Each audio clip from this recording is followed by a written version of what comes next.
वेङ्कटेश्वरवज्रकवचस्तोत्रम्। मार्कण्डेय उवाच। नारायण परब्रह्म सर्वकारणकारणं प्रपद्ये वेङ्कटेशाख्यं तदेव कवचं मम।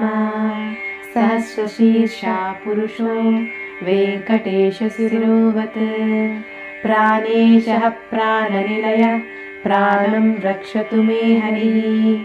आकाशराट् सुतानाथ आत्मानं मे सधावत् देवदेवोत्तमप्पाय देहं मे वेङ्कटेश्वरः।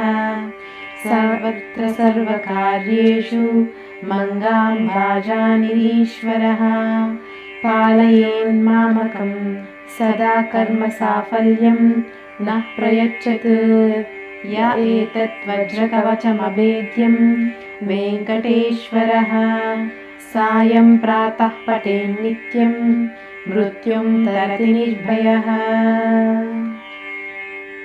If you like our videos, please like, share, comment and subscribe.